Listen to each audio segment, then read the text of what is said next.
નમસ્કાર મિત્રો દેશ અને દુનિયાના સુપરફાસ્ટ સમાચારમાં તમારું સ્વાગત છે। સૌથી મોટા સમાચાર સામે આવી રહ્યા છે ગાંધીનગરથી। ગાંધીનગરમાં એસીબીનો મોટો દરોડો, ડેપ્યુટી મામલતદાર લાંચ લેતા ઝડપાયા છે। ટ્રેપ કેવી રીતે થઈ? લાંચના પ્રથમ હપ્તા તરીકે 4.5 લાખ રૂપિયા સ્વીકારતા સમયે એસીબીએ ગાંધીનગર કોર્ટના પાર્કિંગ વિસ્તારમાં છટકું ગોઠવીને તેમને રંગે હાથે પકડી લીધા છે। અન્ય મહત્વના સમાચારની વાત કરીએ તો આજનું હવામાન। ગુજરાતમાં આજે આકાશ સ્વચ્છ રહેશે અને દિવસનું મહત્તમ તાપમાન અનેક વિસ્તારમાં 41 ડિગ્રીથી વધુ રહેવાની શક્યતા છે, જ્યારે રાત્રિનું લઘુત્તમ તાપમાન 25 ડિગ્રી સુધી રહી શકે છે। 19 એપ્રિલથી રાજ્યના કેટલાક ભાગોમાં હળવા વરસાદની શક્યતા પણ વર્ણવવામાં આવી છે। અન્ય મહત્વના સમાચારની વાત કરીએ તો સ્થાનિક ચૂંટણીઓમાં બિનહરીફ વિજેતા। ગુજરાતમાં ચાલી રહેલી સ્થાનિક સ્વરાજની ચૂંટણીઓમાં ભાજપનો દબદબો જોવા મળી રહ્યો છે।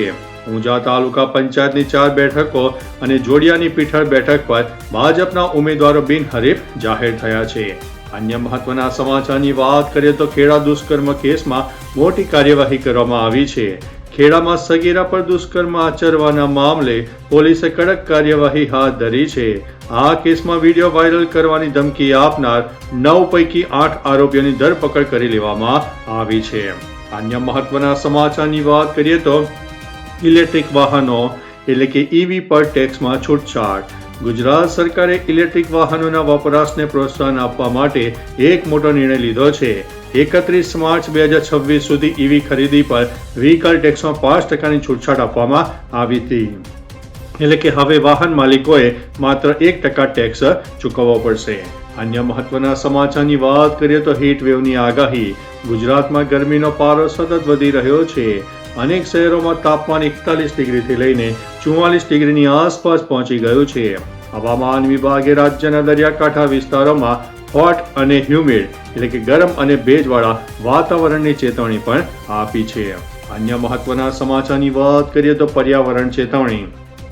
યુએનની હવામાન એજન્સીએ ચેતવણી આપી છે કે પૃથ્વી પર ક્લાઇમેટ ઇમ્બેલેન્સ રેકોર્ડ સ્તરે પહોંચી ગયું છે, જેના કારણે દરિયાઈ જીવોના અસ્તિત્વ ઉપર ખતરો વધી રહ્યો છે। અન્ય મહત્વના સમાચારની વાત કરીએ તો કેન્સર સંશોધનમાં મોટી સફળતા।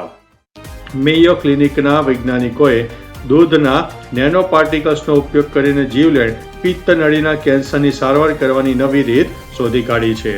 અન્ય મહત્વના સમાચારની વાત કરીએ તો કેનેડા એર સર્વિસ સસ્પેન્ડ। એર કેનેડાએ ઓપરેશનલ કારણોસર ન્યૂયોર્ક અને અન્ય કેટલાક મહત્વના લોકેશનની ફ્લાઇટ્સ કામચલાઉ ધોરણે સ્થગિત કરી દીધી છે। અન્ય મહત્વના સમાચારની વાત કરીએ તો સુદાનમાં માનવીય સંકટ। સુદાનમાં ચાલી રહેલા સંઘર્ષ વચ્ચે માનવીય સહાય માટે વૈશ્વિક સ્તરે $1 અબજ એટલે કે આશરે 10,000 કરોડથી વધુની સહાય આપવાની જાહેરાત કરી છે। અન્ય મહત્વના સમાચારની વાત કરીએ તો યુએસ ઈરાન ટર્મ્સ। પ્રમુખ ટ્રમ્પે જાહેરાત કરી છે કે શાંતિ કરાર હેઠળ ઈરાનના પરમાણુ મથકો પરથી યુરેનિયમનો જથ્થો ખાસ એક્સકેવેટર્સ દ્વારા અમેરિકા ખસેડવામાં આવશે, જોકે ઈરાનના વિદેશ મંત્રાલયે આ વાતનો ઇનકાર કર્યો છે। અન્ય મહત્વના સમાચારની વાત કરીએ તો યમન પર ગંભીર ચેતવણી।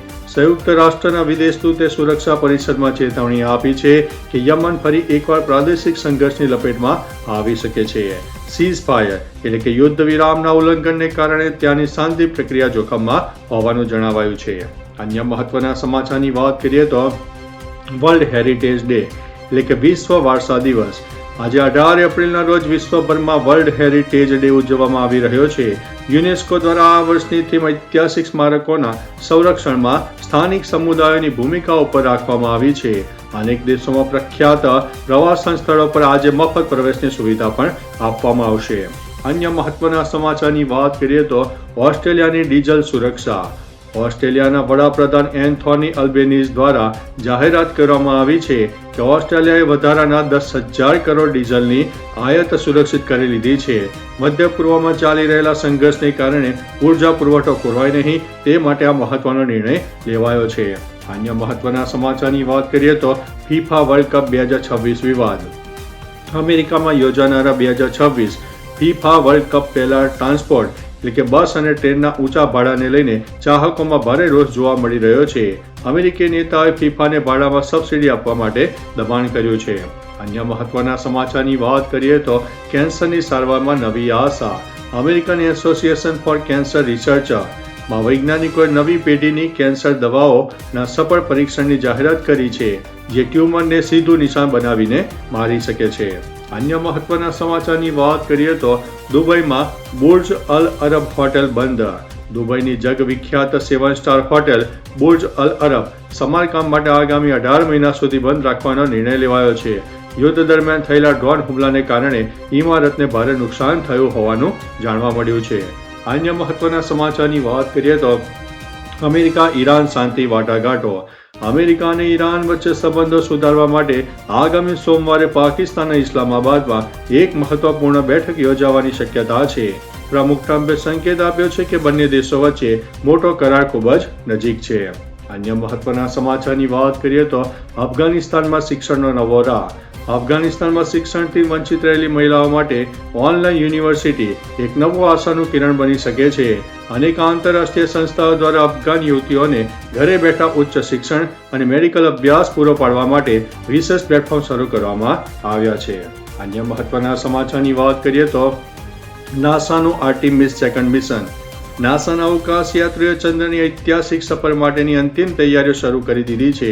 આ મિશન હેઠળ અવકાશ યાત્રીઓ પૃથ્વીથી 4 લાખ કિલોમીટર દૂર જઈને માનવ ઇતિહાસનો સૌથી વધુ અંતર કાપવાનો રેકોર્ડ બનાવશે. અન્ય મહત્વના સમાચારની વાત કરીએ તો ટાઈમ મેગેઝિન ટોપ 100ની યાદીમાં. ટાઈમ મેગેઝિને વર્ષ 2026 માટે વિશ્વની 100 સૌથી પ્રભાવશાળી હસ્તીઓની યાદી તૈયાર કરી છે, જેમાં ડોનાલ્ડ ટ્રમ્પ અને શી જિનપિંગનો સમાવેશ થયો છે, પરંતુ આ વખતે વડાપ્રધાન મોદી આ યાદીમાંથી બહાર રહ્યા છે. અન્ય મહત્વના સમાચારની વાત કરીએ તો અમેરિકાનો કડક નિર્ણય. અમેરિકાના નાણાપ્રધાન સ્કોટ બેસલ્ટે રશિયન અને ઈરાની તેલની ખરીદી પર ભારત અને અન્ય દેશોને મળેલી છૂટ આગળ લંબાવવાનો ઇનકાર કર્યો છે. આ નિર્ણયથી ભારત માટે ઉર્જા આયાતના મોરચે પડકારો પણ વધી શકે છે. અન્ય મહત્વના સમાચારની વાત કરીએ તો હોર્મુઝ જળમાર્ગ ફરીથી ખુલ્યો. ઈરાન અને ઇઝરાયલ વચ્ચેના યુદ્ધના કારણે લાંબા સમય સુધી બંધ રહેલો હોર્મુઝ જળમાર્ગ એટલે કે ઈરાન દ્વારા સંપૂર્ણપણે ખોલી દેવામાં આવ્યો છે. આ નિર્ણયથી આંતરરાષ્ટ્રીય બજારમાં કાચા તેલની કિંમતોમાં મોટો ઘટાડો જોવા મળ્યો છે. અન્ય મહત્વના સમાચારની વાત કરીએ તો રાષ્ટ્રીય અને આંતરરાષ્ટ્રીય સમાચાર. મહિલા અનામત બિલ. લોકસભામાં મહિલા અનામત સંશોધન બિલ બહુમતી ન મળતા પસાર થવામાં નિષ્ફળ. ભારતીય અર્થતંત્રની વાત કરીએ તો ઝડપી વિકાસ છતાં ભારત વિશ્વના ટોપ 5 અર્થતંત્રોની યાદીમાંથી બહાર થઈને 6થા ક્રમે ગબડ્યું છે.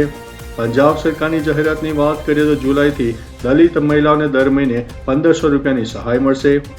અમેરિકા અને ઈરાન ડીલની વાત કરીએ તો યુરેનિયમ સોંપવા મુદ્દે ટ્રમ્પ અને ઈરાન વચ્ચે મોટો સોદો થવાની શક્યતા છે. અન્ય મહત્વના સમાચારની વાત કરીએ તો બિનહરીફ વિજેતા. જોડિયાની પીઠળ બેઠક પર ભાજપ બિનહરીફ જાહેર થયા છે. કોંગ્રેસ અને આપે ફોર્મ પરત ખેંચ્યા છે. તો ચાલો મિત્રો, ફરીથી દેશ અને દુનિયાના સુપરફાસ્ટ સમાચાર લઈને મળતા રહીશો. ત્યાં સુધી અમને રજા આપશો.